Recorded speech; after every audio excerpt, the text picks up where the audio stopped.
New York City, we back. The Big Apple, NY.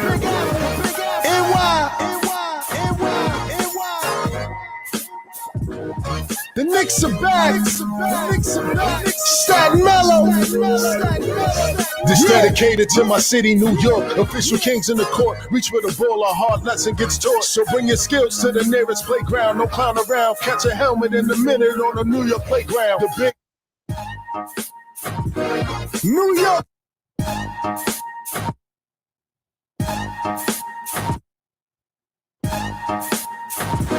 New York City, we back. The Big Apple, NY.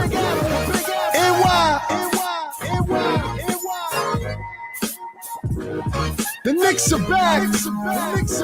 Staten Mellow.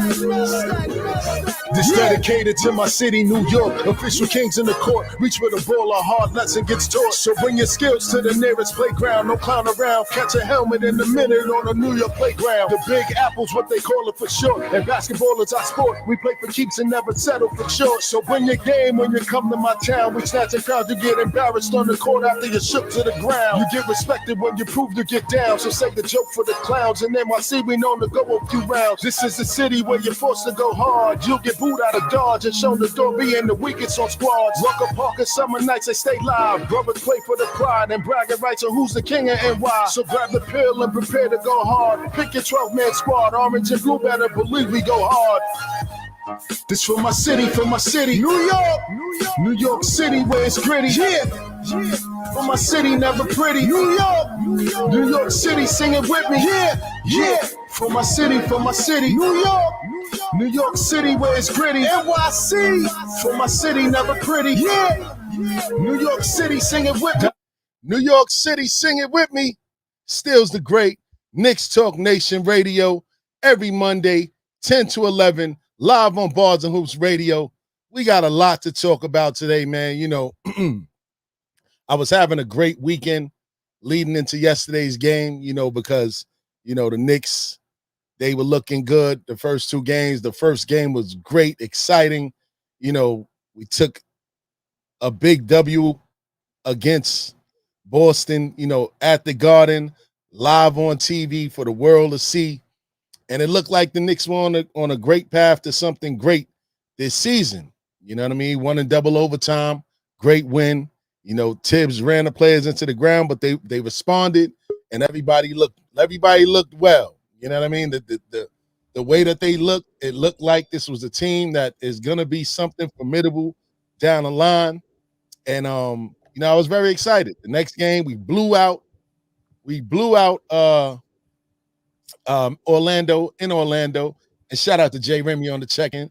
What's good, bro? Good, bro. You know, I'm just here talking, man. You know that I'm here with I was you, bro. talking about how, you know, the weekend was great leading into yesterday's game. You know what I mean? Feeling good about the Knicks on a high, you know, by the way that they were looking. But, you know, yesterday kind of came crashing down on us and brought us back down to a little reality, man. But before we get into all of that, bro, first of all, what's good with you, man? And how was your weekend, man?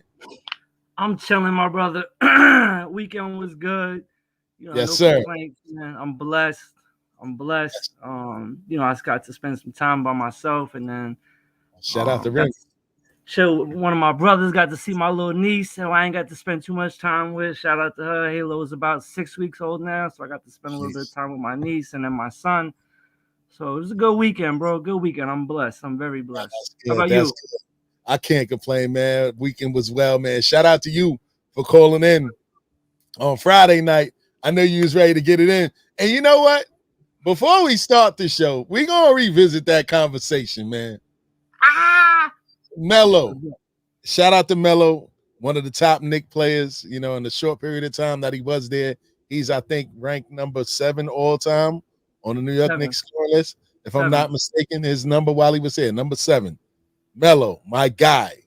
Loved him in Syracuse. Loved what he did in Denver. Felt like he got robbed when he came in with LeBron for Rookie of the Year.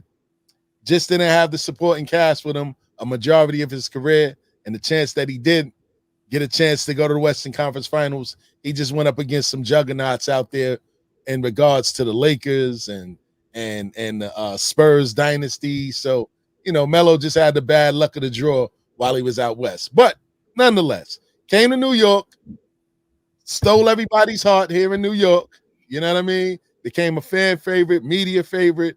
I love the guy. But number 75 on the list, Remy, they added 25 more. He was one of them. What's your thoughts on that? Because I seen you going in the chat the other day. But explain it. Stills,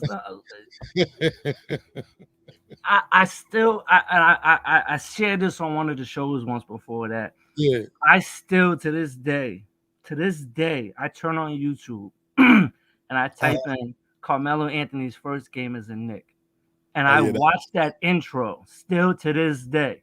Just to hear, I watched the I'm coming home, tell the world that I'm coming home, and I was ready for it.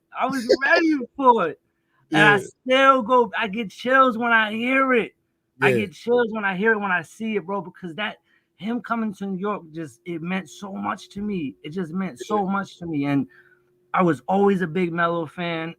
Even when, like you just said, he came into the league with arguably, we ain't gonna get into that, but arguably the greatest of all time. You know what I'm saying? Who could be in the argument with the greatest of all time. It was the end of the Kobe run in LA. It was the spark of the Heat run, then the Golden State run. You know what I'm saying? Like he came into the league at a very interesting time, and I think he got a bad rap for being a bad teammate, and that wasn't who he was. And what Melo was to me was he was that that give me the ball, get out the way. I'm taking us home kind of play. He was that alpha. He was I'm taking this shot. I'm guarding Braun. Like he was that alpha, bro. And I think that the fact that he wasn't that much of a vocal leader kind of hindered on him a little bit. And the fact that he was about his money. He ain't apologized for wanting the bag at all. Fact. You know what I'm saying? Melo like his money. You know what I'm saying? Yeah.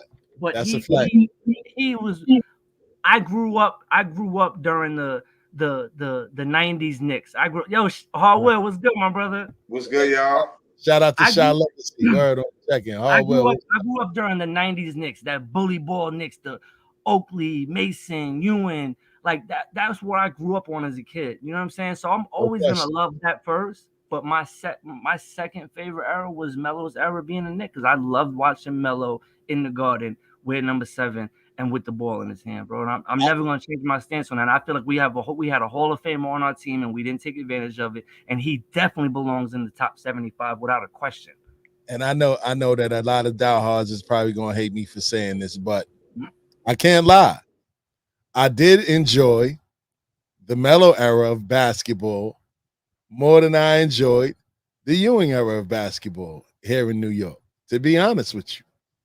Melo, to me, was more dominant than Patrick Ewing was as a Knick in the NBA standards. Like, Melo was at least top 3, top 5 while he was here in New York in the league. Could we say that about Patrick Ewing during the Ewing era? Melo was top what? Top 5 in the league. Top 3. It was only LeBron. And who else was better than Melo during those years when he was in his prime? Killing in Denver. Maybe make an argument for KD. Maybe. He's not top 3. He's not top 3. And Hardwill, you might have to fix your mic too, bro. Right. Yeah. Now go ahead, Hardwill. Now say what you was gonna say. You said, I'm fixing my mic. You right, I'm fixing it right now. You say he top 3. That's better, right? Yep, way better. Yep. Yeah. You say he top 3? He was top 3 back then? Melo was top 3 in the league when he was with the Knicks. You could just who was better than him? You could just you said when he was with the Knicks? When he was with the Knicks, who was better than Melo outside of LeBron? That's a good one. Name it. You can't name him. I mean, I'll front the name. You could argue KD. KD. That's it. That's why I said he was top 3 to top 5 when he was with the Knicks. Now, when you say top 5. But who was the fourth person better than Melo? Dwayne Wade? I was thinking it could be Wade. You got to always think of people with rings. There's a lot of people with rings. You got No. Kawhi Leonard. Come on, Will. Forget the rings, man. We talking about his dominance in the league at the time. We just talking about hold on. My point when I said about rings, not saying y'all was talking about rings, but I think that when you most dominant, you get rings. Like Jordan was most dominant. He won. And why I could say it like that is because one player could do that, and that proves the point more. If you could, one player could come in different and you can get a ring if he's on a Jordan level or like a Dame Lillard level with the right teammates, with the right chemistry. You know what I mean? So why Melo couldn't get to that? You know, like you take away people credit for getting a ring. That's kind of like saying when you got Wade, you got Kawhi Leonard. Wade was only in what year Wade won a ring in? And that was Wade second year. He put a lot of work in to win that ring. Yes, he did. Is he in the same conversation with Carmelo Anthony? Could he be? Yes. Okay, because he has a ring, and he did that so early on. Now we have to go into situational things as far as like Melo had to go against the great jelly bean Kobe Bryant. That could be the reason why he didn't get a ring. That's who held him back. That's what I said. That's exactly what I said. He lost to a Lakers dynasty and a Spurs dynasty when he was out west. Yeah, the Lakers dynasty and the Spurs dynasty, and then going in the East, he walked into that Heat era, and then the Golden State era came right after that. Yeah. So, it's safe to say he was definitely a top 5 player in the league when he was because you could say Kobe, you could put That's Wade. What I was saying Kobe, Wade, and Melo, right? And LeBron. Yes. LeBron. Yes. Kobe. Yes. Wade. What about Curry? We ain't talking positions. We talking players. Yeah, we just talking Curry. Yeah. You got Curry. We're talking about then you got Kawhi Leonard. 2011 to Kawhi Leonard got rings, not one. Kawhi Leonard got 2 rings. And before Kawhi Leonard got hurt, it looked like he would have beat that Golden State team. Remember that? Yes. And shout out to Shy Legacy. He said Melo put pressure on every defense throughout the league in his prime. Even Kobe Bryant said he was the hardest player to guard, and that's a fact. Okay. That's a fact. So that's the main point is Stills. All those guys we named got rings, Stills. Steve, you keep bringing rings into the equation. Can I tell you why we have to bring rings? Oh, man. Yo, Rim. Can I ask you a question, bro? If the nicest dudes is in the tournament, right? And Stills, you run tournament. Stills, if the nicest dudes is in the tournaments, right? They should win the chip or be in the championship. I'm just trying to give you different ways why I feel that way. If Melo is this, if he was that, why? Okay, we said Kobe was in his way. So if it's like that, remember Jordan lost. You watched the Jordan show, right? He lost. He came back. He beat Detroit. He lost. He came back. He beat the Lakers. Yo, bro, Melo didn't do that. He didn't have the supporting cast. Melo didn't have Shaq. It's always blaming other people. No. Melo didn't have Shaq. Dwayne Wade was the only legit, and he had a Shaq at the end of his career, but Shaq was still dominant. But that was mainly Dwayne Wade that carried that team. I can't front. Thank you, Stills. Thank you. I can't front. In that finals. And he got him there. Rem. And he got him there. I think Pat Riley grabbing that chair got him there a little bit too. Yeah, but Pat Riley grabbing that chair. Don't forget, Pat Riley had to grab that chair that year. That's a fact. Nobody really expected Miami to win that because Wade was a young guy, and what he put up there was shocking. Showed up. That's a fact. Shout out to Mike. Here's my point. I understand the ring talk. I get it. You got to bring up I get it. But what I'm talking about, and I'm not going to speak for Steels, what I'm talking about is that there was not a single thing with the basketball in his hand that Carmelo Anthony could not do. There was not a single shot that you didn't think he could make. Melo could pull up from 40. Melo could post you up. Melo could go to Speak on it. Melo can get to the basket. Melo can draw the foul and get to the foul line. Yeah, preach that sermon.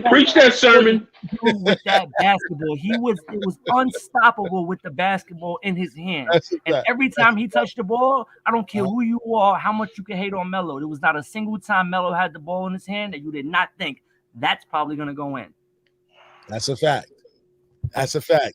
Anywhere on the floor. So in the East, who stopped Melo? Let's rewind then. I like to play rewind. That's my new shit. Let's play rewind. Who was on that team? They had Chris Bosh, they had Dwayne Wade, and they had LeBron James. They had a bomb squad. There was so much we could do. They sent them home. But call me crazy. That's who sent them home. Look, call me crazy. We lost to Indiana. Even with that bomb squad. Hold on. We did lose in the playoffs as well. We lost to Miami in the playoffs as well. Hold on. I was going to say, call me crazy. But I still, this might sound crazy, but I still truly feel in my heart if Iman Shumpert didn't tear his ACL that year, with as much shutdown defense as he was playing, he would have been a difference maker in that series. Iman Shumpert, Avery Bradley were 1-2 on the ball, best on the ball defenders in the league during that year. Yeah. Him and Avery Bradley. He was a good defender. Yeah. Great. Yeah. How country Wayne say, yeah. Yeah, but as far as Melo, I think Melo is a great player. But when you see the teammates that he had, I guess that's always going to be the reason why he couldn't prevail. But if we're going to put him in the talks of, in the list of the players, it has to be those players ahead of him because they prevailed in those situations, whoever was in front of them. All of those players got rings. That's the only reason why I brought up rings. Not to try to bring up something that didn't have nothing to do with it, because that was like kind of not fair. But I just like, it's just how better those players align. Those guys just happen to have rings because they earned rings too. Yeah, but we just was talking in terms of dominating the game and at the top of his game. I think that when Melo was the star of this team, he was at a higher level in the NBA than Patrick Ewing. Patrick Ewing, facts. He was a top 5 player in the league. If you say that, I wouldn't compare that. Still, no. But that's what I was saying. I was just trying to make a point to the point that I was making that that I enjoyed the Melo era of basketball more than, even though we had the dunk and everything behind me, all the go New York, go Knicks. Patrick Ewing wasn't that dominant star like Carmelo was when Carmelo came here. I'm just saying, like, you could name the Dream, Michael Jordan, Charles Barkley.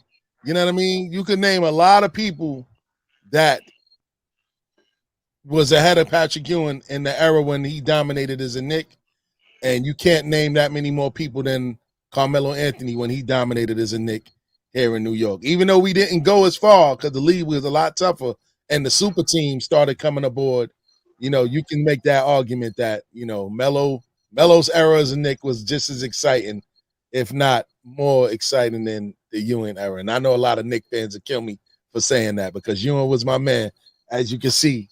The number that's just a fact. You know what I mean? That's just a fact, Stills. That was just something that I just had to touch on because Remy was going crazy on Friday. Like, nah, Melo is a top 75 player.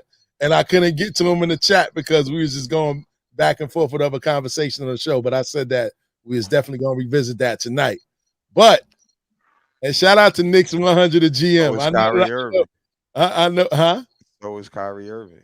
What about Kyrie Irving? He should be in the top 75 as well. Oh, God, man, that's a whole nother conversation, man. I know. I just wanted to say I think he should be. That's all. I agree with Will. I agree with Will. If Kyrie is there, then Rod Strickland should be there. That's a fact. Hands down. Cricket. I know. Yeah, I know. But let's get into the meat and potatoes of today's show, man. Like I was talking about earlier before anybody chimed in, I was on a high, man, heading into last night's game. Knicks 2-0, possibility of going 3-0, and then the letdown happened, man. A bad home loss to an Orlando Magic team who's on track to be historically bad this year. And we lose to them at home, man, behind Cole Anthony's 29 points and 16 rebound performance. And he also chipped in 8 dimes. He almost had a triple-double at home with his mom, in the stands, looking great, by the way. You know what I mean? Yes, looking quite good. Yes, indeed. Julius Randle led the way for the Knicks with 36 points, 16 boards as well, and he had 4 blocks. But the focus and the main thing on the reason why the Knicks lost that game, they gave up 36 points in the fourth quarter. What did you guys see yesterday that can be something that may be a potential problem for us moving forward this season? Because I was on a high thinking that we had it all together. This season might be a little different than last year, but yesterday's game kind of made me look at some things like I think we still got a little bit of holes we need to fill. Yeah, we can't stop Cole Anthony. We in trouble. like my man Mike Ray would say. For real.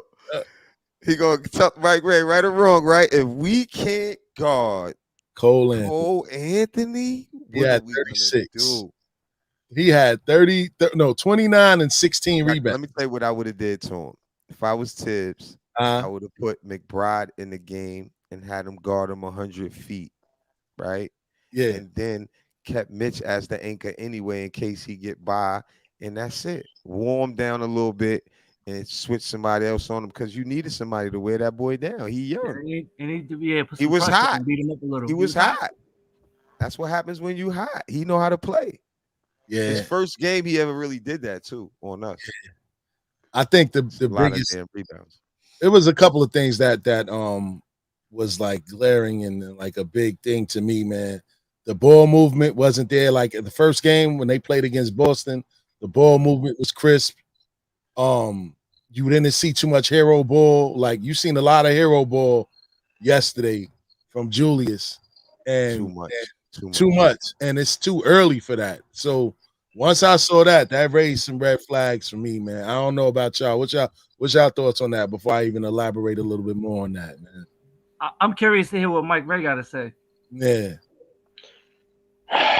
All right, I got a few points on that. Number one, I got no problems with Cole Anthony getting his rocks off. It's everybody else, right? Cole Anthony could have dumped in 44 if Terrence Ross don't put up damn near 25 in the fourth quarter by himself. Yeah, he had 21. This game is won. Right? It's just a game where one player got his joints off and everybody else was blah. That was number one. Number two, if you notice, when you got to I marked it down. I think it was about the 9-minute mark of the fourth. Yeah. Dudes was building small apartment buildings. They was building daycare centers and schools in the community. Like it was just short shots and bricks. Yeah. Right. Missed assignments that under normal circumstances, dudes wouldn't miss.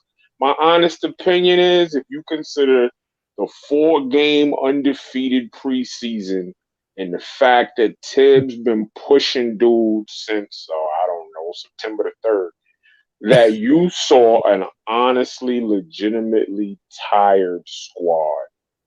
So I'm not giving nobody a pass because, again, this is where I got issues with Tibbs.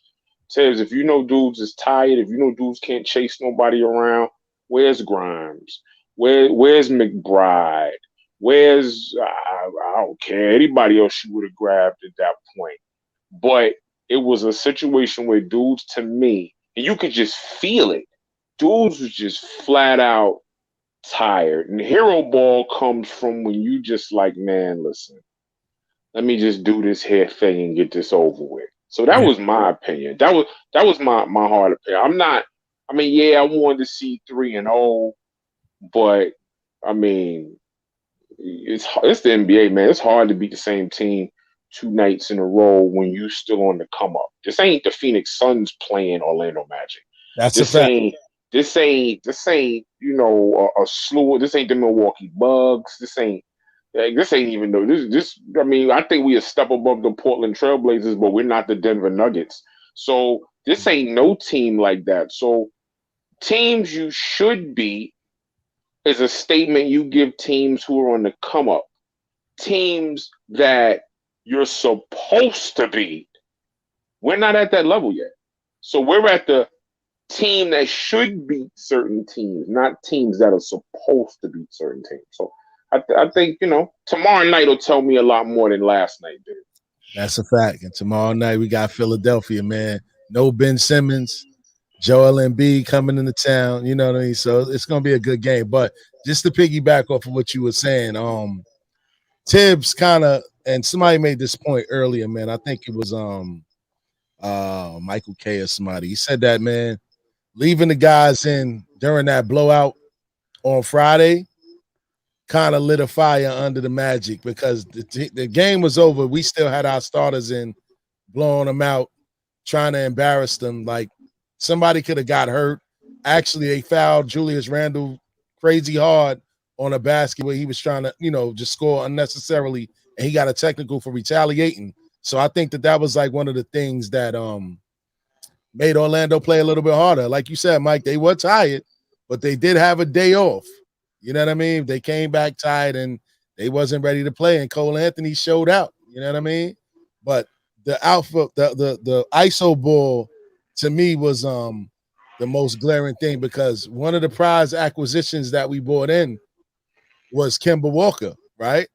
As a point guard that should be able to facilitate and control the tempo on the floor of the game for the team.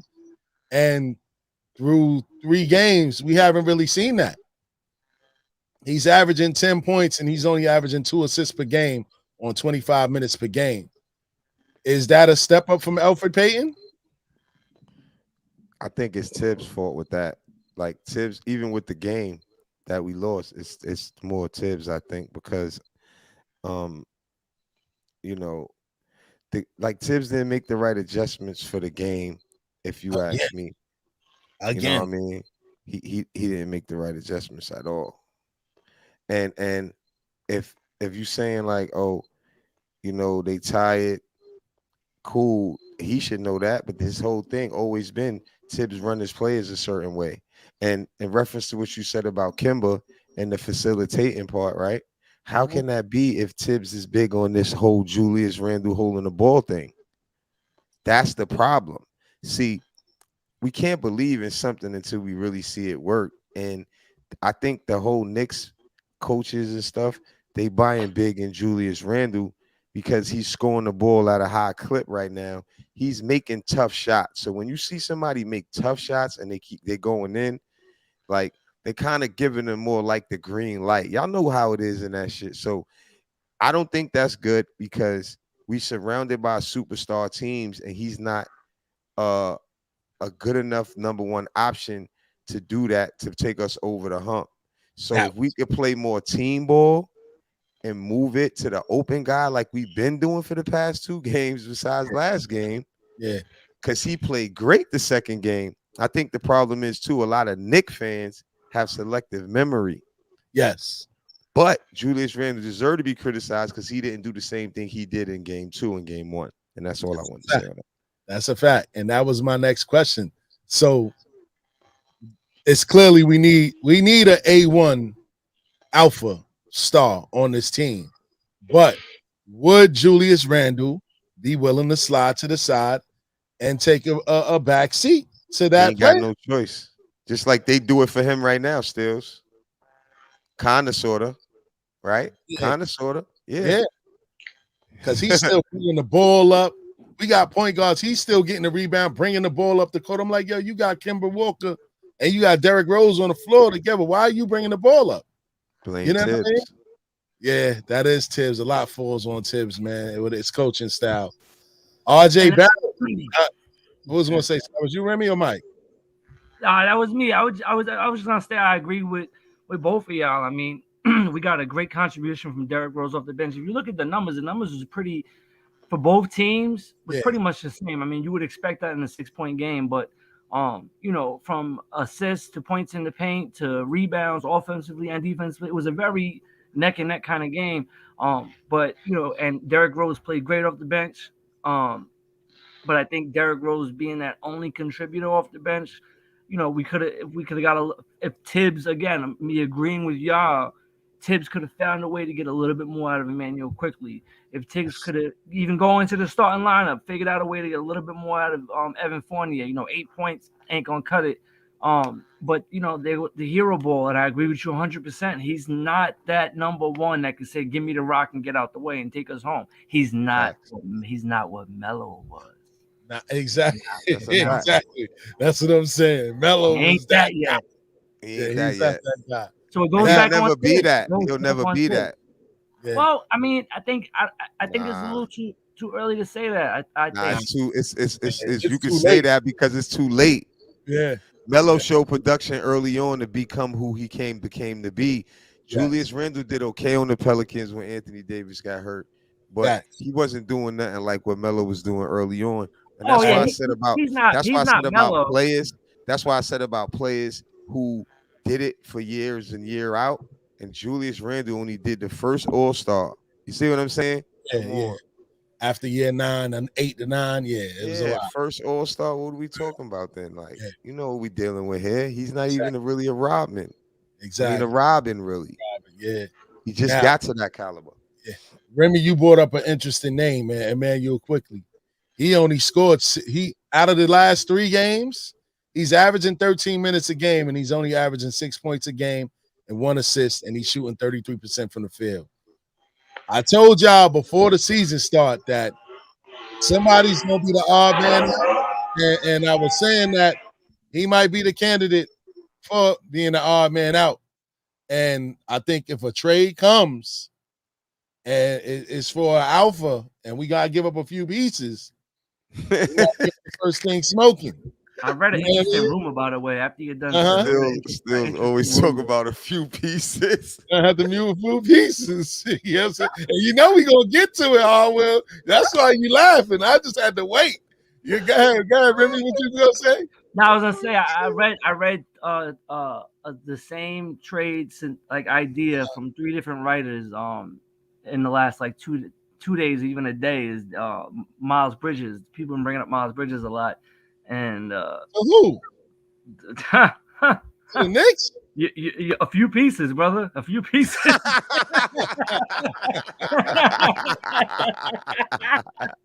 few pieces. You gotta be kidding me. A few pieces.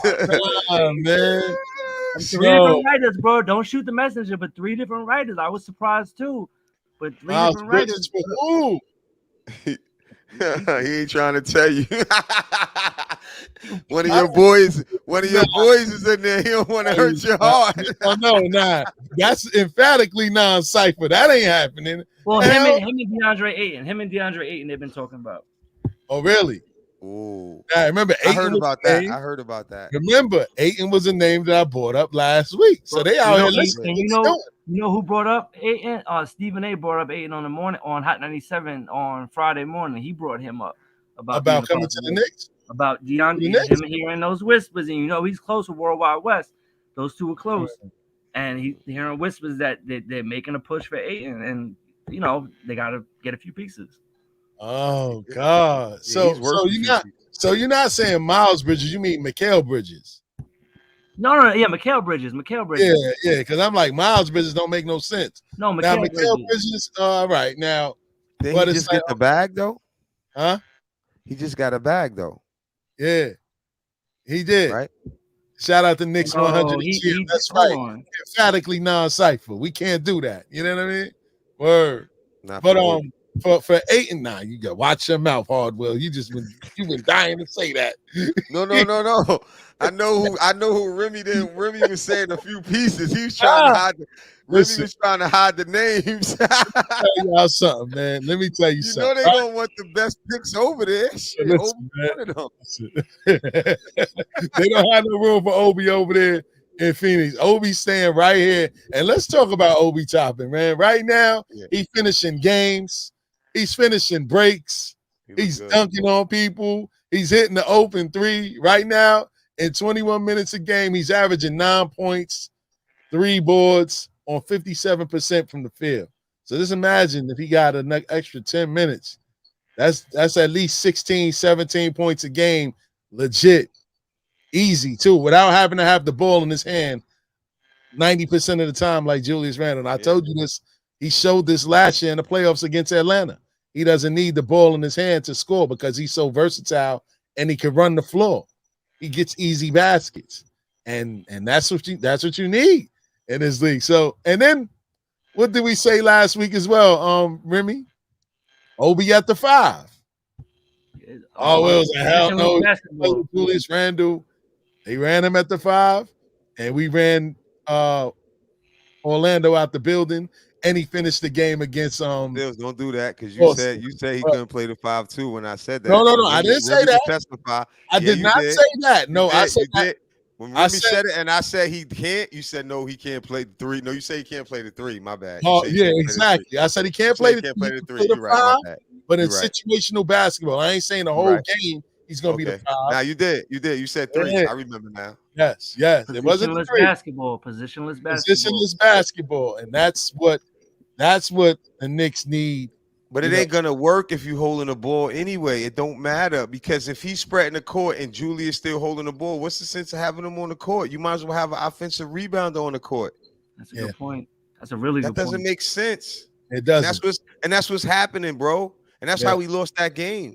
Yes.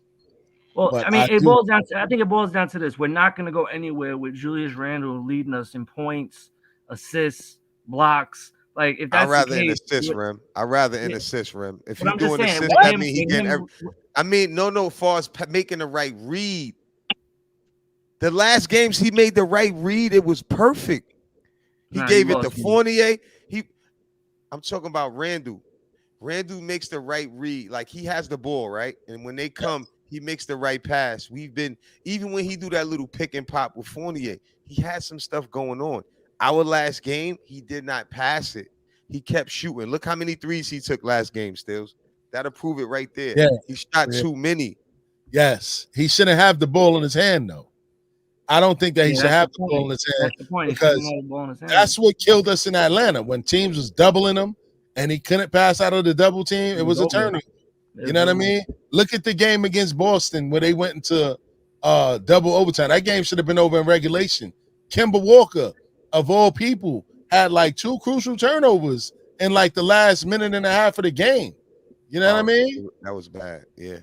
For real. And that was crazy. And speaking of Kemba Walker, like I said, on the season, he's averaging 25 minutes per game. He's averaging 10 points a game, but he's only averaging 2 assists. So that means we didn't upgrade our point guard position. You know what I mean? We didn't upgrade our point guard position. But don't take any weight off of RJ Barrett too either though, bro. Because him putting up 11, 12 points a game ain't gonna cut it. That was not a part of the plan. He's averaging 12. RJ is averaging 12 points, 5 rebounds, 3 assists. 12 or 11? But you got to cut some slack on him too, because he is guarding the best defenders now. So that takes more energy away from him. And it's wearing him down because he's shooting 38% from the field. He's guarding the best defenders. He's guarded Tatum already. That's his new assignment. Remember, we don't have a person to guard the best player on the team. That's what he's doing. So you can't expect his offense to be the same as it was before. I don't think. Maybe it may drop a little because of that defense. He's gonna have to put that effort in there. That's a fact. I don't know. I'm saying maybe. And shout out to Knicks 100, the GM. He said, "Who am I not trading for? I'm not trading Obi Toppin. I'm not trading Obi Toppin. I'm sorry. Like I'm telling you, like Obi is for real. And this has been his pattern from high school. He always starts out slow because he has to really get a feel of the game. You know what I mean? On every level. High school, he was that way. College, he was that way. And it's no different in the pros. He looks like a totally different person. He looks like a totally different person. He looks comfortable on the court. Totally different offensive player. You know what I mean? Totally different offensive player. But you can see his confidence too. I love seeing that, bro. You can see his confidence through the screen. You know what I'm saying? Through the roof now. Like he's shooting the 3 more comfortably now. He's running the full floor. He's finishing. Like he's dunking on people. Like people love to see him finish on people now. Like he remind me of a young Stoudemire. You know what I mean? He remind me of a young Stoudemire on the break. Yeah, I agree with Shot Legacy. Even though he's guarding the best offensive player, I still feel like RJ got to contribute more. Yeah. Yes, Kemba Walker needs to produce more assists, but I feel like at the end of the day, like RJ was that pick. You know what I'm saying? RJ was that pick.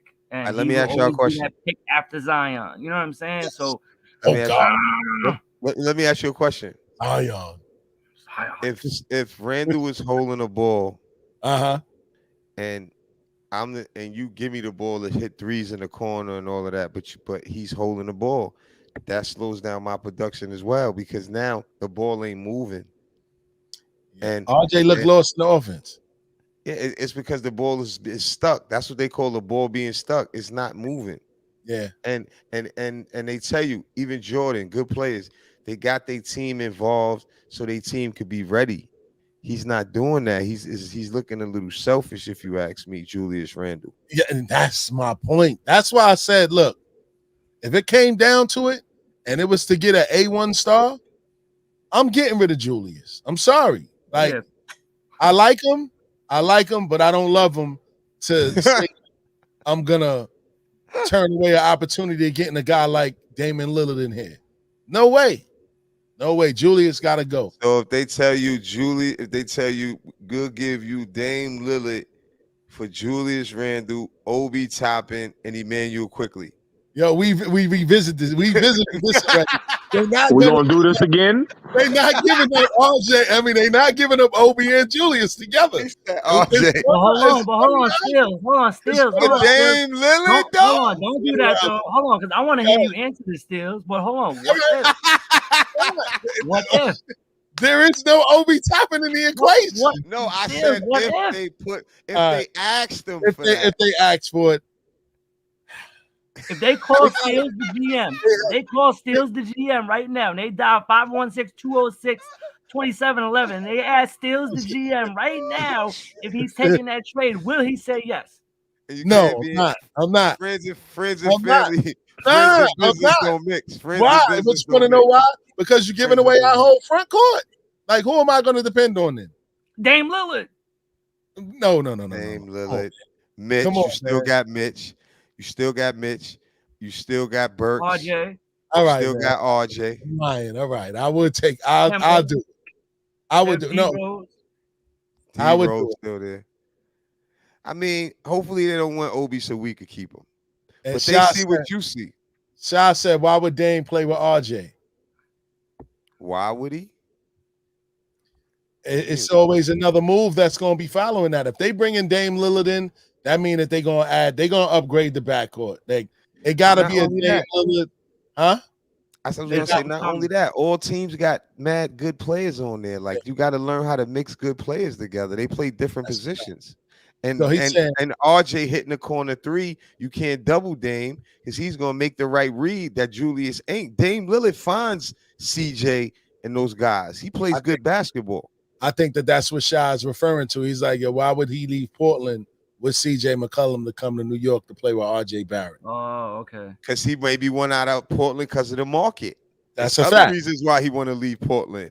That's a fact. Because the Knicks look good right now and Portland don't. That's a fact. It's not all about a win. It's about the media, the fans, the hype. Why did Melo want out of Denver? Denver was what? They went to the Western Conference Finals 2 years before they traded him. Dame Lillard don't see the videos that the Knicks fans are putting up and the people in front of the garden going crazy. Come on, man. As a player, that has to make Dame Lillard go, wow. Dame want to be there opening night with Spike, Stephen A., Jalen Rose. Yeah. Hold on. First and foremost, we renouncing Spike. We getting rid of Spike right now. He at the game. Purses. With NBA purse logo on, right? Come on, fam. What are you doing, Spike? He had a purse with the NBA logo on it. Not even Gucci. Spike get a pass? Oh, God. Spike get a pass. Spike been around our coaching for so ever. Come on, man. That's Spike Lee from Do the Right Thing, man. Yeah, Spike, do the right thing. Don't wear that purse to the games no more. That's why they lost that night. And he had a Clyde Frazier coat. I seen it. Come on, fam. Like, man, they out here doing too much, man. You know what I mean? But all jokes aside, RJ is he's trying to find his way through the offense right now. I guess like Hardwill is saying, like being that top defensive guy on the team is kind of taken away from his production on the offensive end. He's only shooting 38% from the field, which is terrible. You know what I mean? Yeah, shout out to Knicks 100. I'm not getting canceled, bro. I ain't playing around with these people out here, man. I gotta watch what I'm saying. But one bright spot, and this is somebody that I ain't gonna lie. I think it was the light skin thing, bro. I didn't think that this dude could play ball. I thought he was soft with a T at the end. Evan Fournier. Evan Fournier on the low has been the most consistent Knick out of all the Knicks that we have outside of Julius Randle. Right now, he's averaging 19 points a game, 4 rebounds, 2 assists, and 32 minutes a game. And Go he's ahead. taking the ball away. Stills, I wanted to ask you a question. Why would Tibbs have him out the game with those stats? Plus, not only that, that's his old team. He kept him on the bench for mad long and then put him in the game and expect him to hit a three. You saw that? Yeah, that's what I mean. Crazy. Tibbs only like those guys that fit the mold of him on the defensive end, man. Like, and that's that's gonna hurt the team. You know what I mean? Moving forward, man. Because Fournier, I can't front. He's a great offensive. I ain't gonna say he's a good offensive player. He should be on the floor because we're not a man-to-man team. We are not a man like a defense. We are a team defensive team, a better of a team defensive team. So if he got him on the floor, that should be better as far as what we trying to do. That's why we lost. He trying to put all these guys that he think is going to guard up. We should have stopped Cole Anthony. And in reference to that, like he had 40. If you'd have 40, you'd have him to 13, and it's out of their reach. Yeah, that's why I felt that was bad, man. Put McBride in. Yeah, and that's the thing. He could have put Grimes in. Yes, facts. I was going to say that. That's a fact. Facts. You're right. A whole fact. That is a whole fact. He could have put Grimes. I haven't even seen Grimes play yet. Has he played? He played. He played hit the three. He hit the three to bring us back. Yes. Oh yeah. Right. Okay. I don't think Tibbs can do. I don't think Tibbs does well with a lot of depth like this because he's used to running 9 guys. He don't know how to maneuver with all of this talent on the team. Like I said, this is probably one of the deepest teams that he had. Not the most talented, but one of the most deepest teams that he had, where he could bring guys in that can easily fill in the blanks and produce just like the starter can. You know what I mean? Derrick Rose, what y'all think about Rose so far? He looked good yesterday. Real good yesterday. Yeah. Played him 30 minutes. Yeah, and that's another thing. He's not supposed to be playing 30 minutes. Not even a little bit. You know what I mean? He's not supposed to be playing. He should be in the teens at most, 19, maybe 20 for the points coach a game. Of the year, he did bad. I ain't going to front. For the coach of the year last year, he did bad last night. He got exposed in the playoffs, man. He got exposed in the playoffs, man. And, I think that's going to be the demise of this season, man. The Knicks should be better than they were last year with the amount of players that we got, the talent that we got. But it all comes down to coaching. And the way that the offense looked yesterday, if we revert back to that with these caliber of players on the team, then you got to blame Tibbs, man. You know what I mean? Now let me ask y'all this: what? And this might, I don't want to sound crazy, but like, what do you think would have to happen or not happen for them to possibly make a change? If the thing come arise, they will. Yeah, I think he got one more year. They're gonna give him another chance. Because remember, if he's talking about Tibbs, he's saying like if they're gonna move Tibbs, I think he's solidified to get another shot at it. He ain't gonna see. Just the problem is somebody gotta let more of those coaches have more say so. He be stuck in his way. He just be standing there, and they scared to say something. It be looking like you gotta tell him, like, put Evan in the game and take this guy out the game. Julius Randle ain't doing it. Put Obi in the game. He's got to delegate. He's got to give. That's what you got those guys for. He's got to empower his assistants. And the one link that we have to Dame Lillard on the bench is Johnny Bryant. You know what I mean? And I think that that's why they brought him here, just like they brought Royale Ivy here. For KD, a couple years ago to get KD here, and then it didn't happen because he got hurt, and then KD ended up going to Brooklyn. But nonetheless, man, I just think that looking at the team and just looking at how they have these spells on offense, we still lack a floor general, man. Like, I like Kemba, I like the fact that he's happy being home, but he's not the answer at the one, and we need a guy that's going to control the flow of the game, man, and control the offense. And not be afraid to tell Julius Randle, give me the ball, and you go to your position.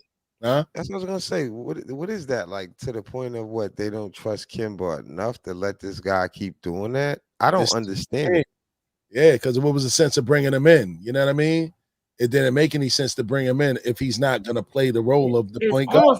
It's almost like Tibbs got like a hidden agenda that we're not aware of. Like, why does he keep doing that? He loved Randall shit. He loved that Randall dribbling, point guard, big dribbling the ball.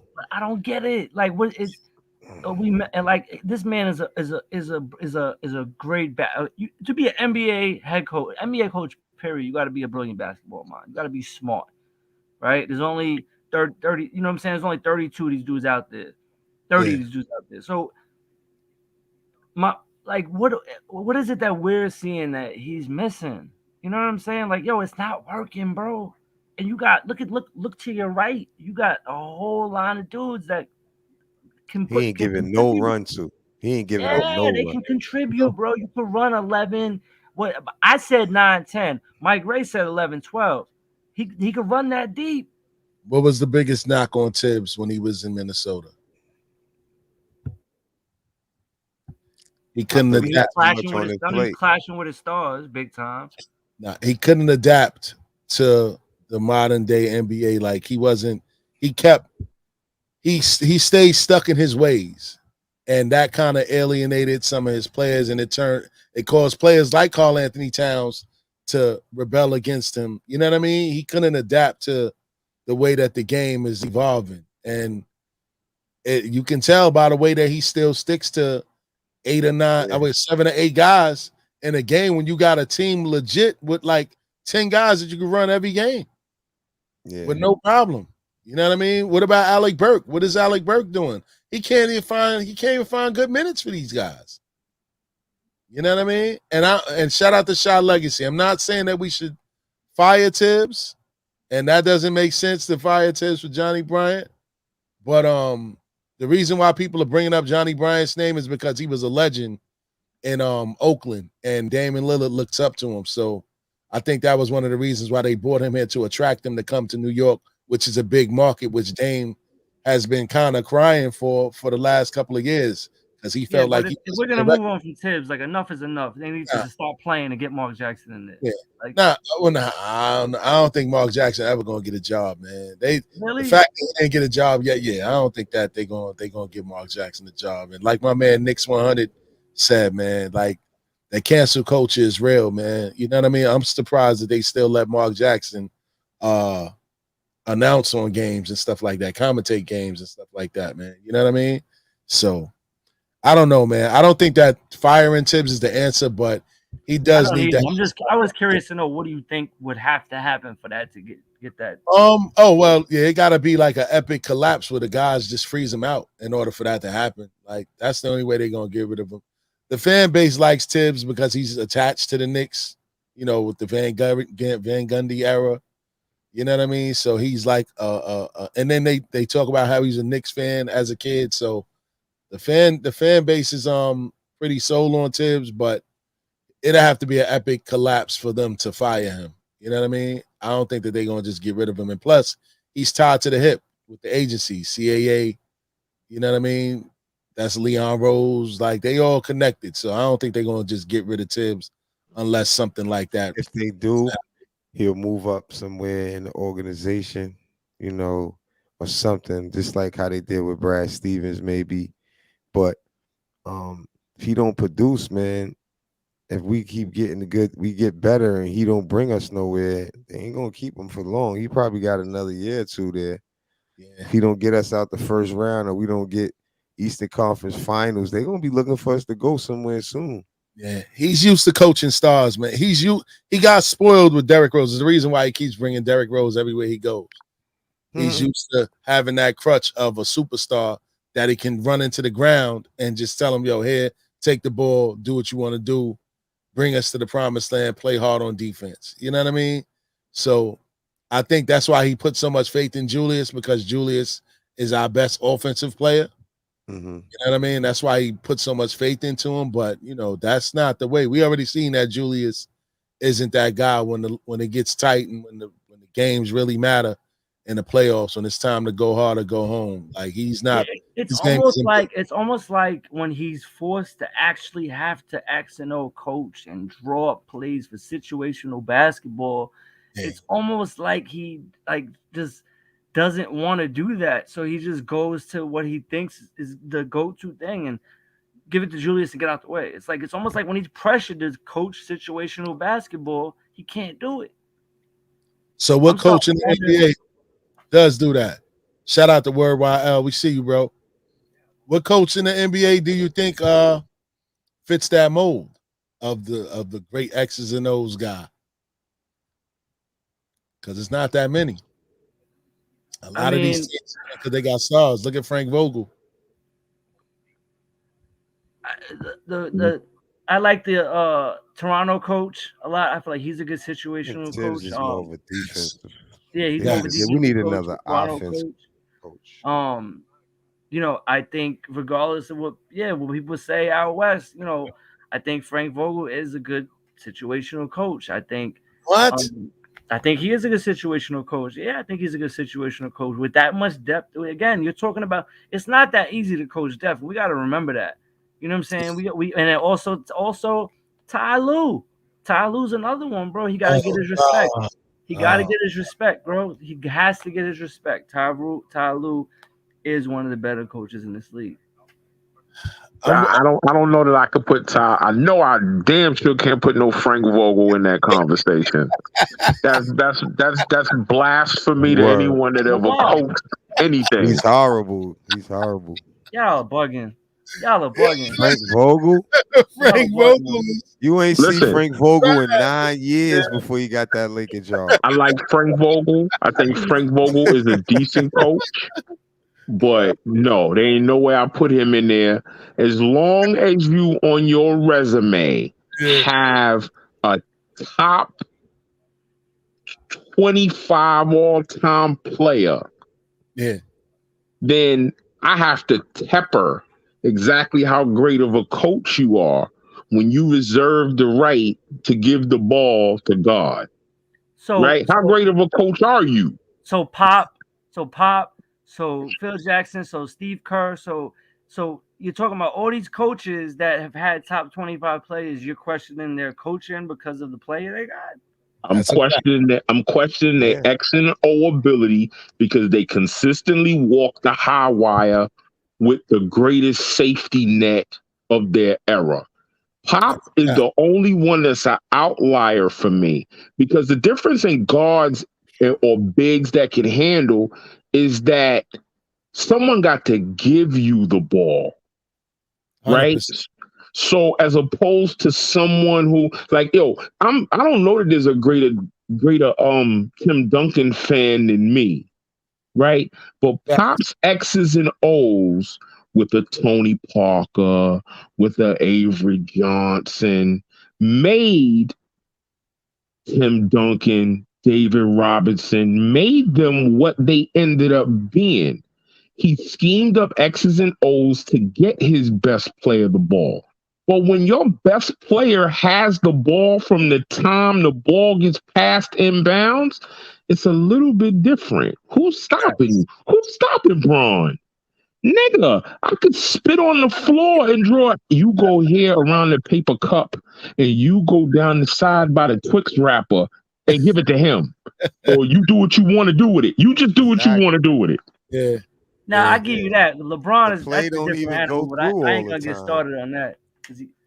Ty Lue sitting there when they're healthy. Ty Lue got Kawhi and Bubble P, right? So he was hand selected by Braun. You know what I'm saying? I give the dude in Toronto Nick Nurse.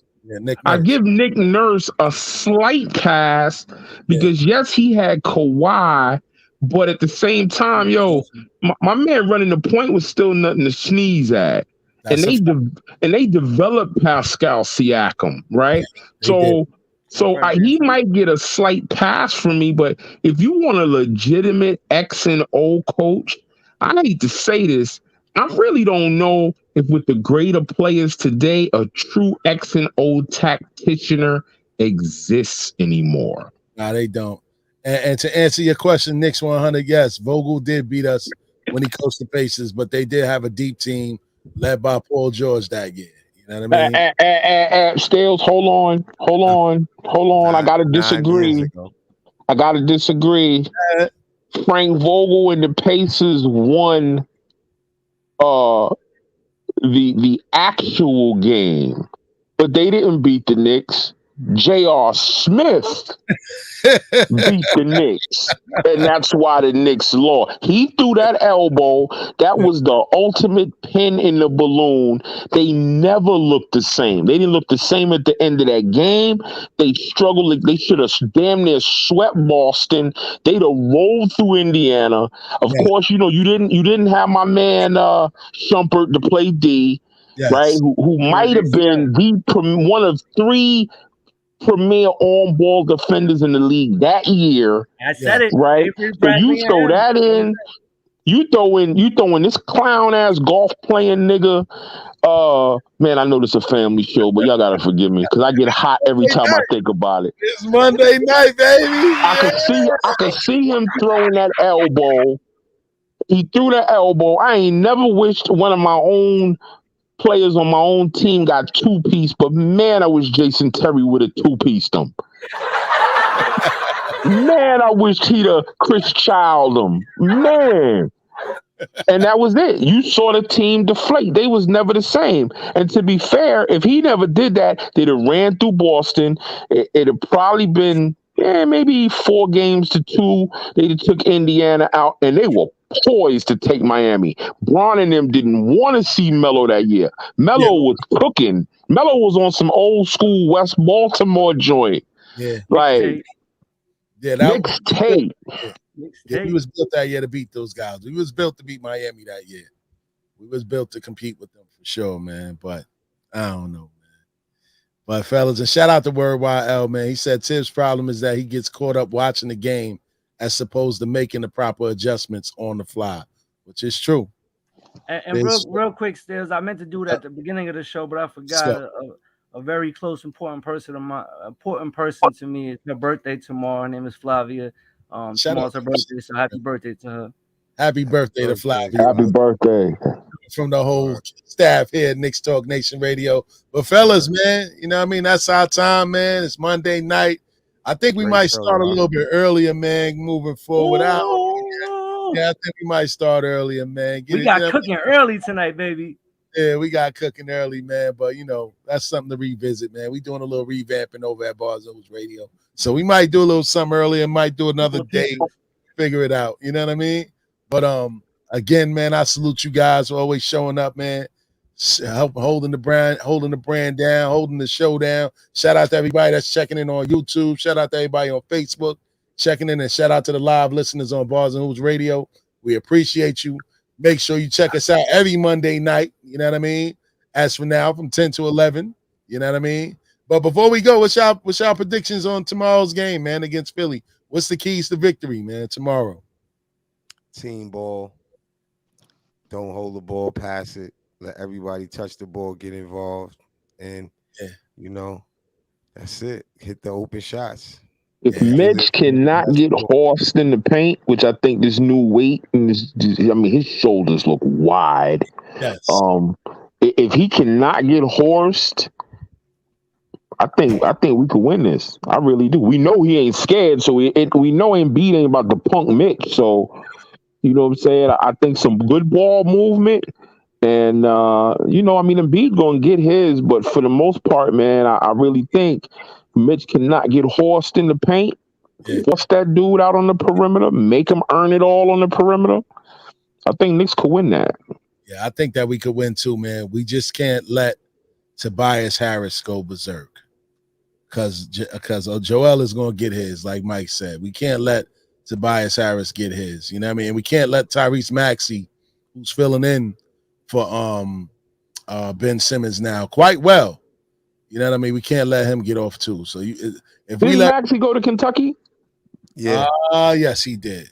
Yeah, that's the other Kentucky kid. That's right. We need to trust our guards. We need to trust our guards. And if we lose, I'd feel better. I don't like losing, but I'd feel better losing knowing at least the ball was in the playmaker's hands versus just shoving it to Julius all day and trying to let him be the one-man show. I'd feel a lot better, dying with Kemba or D Rose or, what I'm saying, bringing the playmakers trying to make plays. I'd rather lose that way than lose thinking we got a superstar and we don't. Well, yeah, because them shots is being forced. He got to trust his teammates, like El said too. If he trusts his teammates, it's a workout. That's a fact, man. So, tomorrow that game is going to be nationally televised. We got a lot of nationally televised games this year with the Knicks. You know what I mean? Tomorrow the game is going to be on TNT. So, I don't know, man. We might do a little pop-up show tomorrow, man, after the game if y'all up to it, man. I'll text you guys tomorrow, see if you up for that, man. Post-game, talk about that game. Certain games you might pop up and give the people something that they might want. You know what I mean? But, again, salute you guys, man. Thank you for checking in tonight. Thank you to everybody that's checking in with us, constantly supporting us, man. And like I said, till next week, man, same time, same channel. Download the Post Radio app. Check us out next week on YouTube and Facebook Live. So on that note, we say peace. Peace.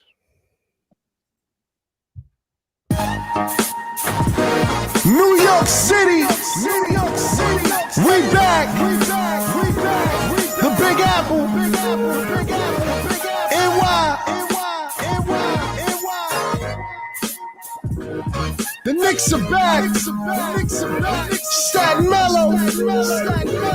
This dedicated to my city, New York. Official kings in the court. Reach for the ball, a hard lesson gets taught. So bring your skills to the nearest playground. No clown around. Catch a helmet in a minute on a New York playground. The Big Apple's what they call it for short. And basketball is our sport. We play for keeps and never settle for sure. So bring your game when you come to my town. We snatch a crowd. You get embarrassed on the court after you shook to the ground. You get respected when you prove to get down. So say the joke for the clowns. And NYC, we known to go a few rounds. This is a city where you're forced to go hard. You'll get booed out of Dodge and shown the door being the weakest on squads. Rucker Park and summer nights, they stay live. Brothers play for the pride and bragging rights on who's the king of NY. So grab the pill and prepare to go hard. Pick your 12-man squad. Orange and blue better believe we go hard. This for my city, New York. New York City where it's gritty. Yeah. For my city, never pretty. New York City, sing it with me. Yeah. For my city, New York City where it's gritty. NYC, for my city, never pretty. Yeah. New York City, sing it with me.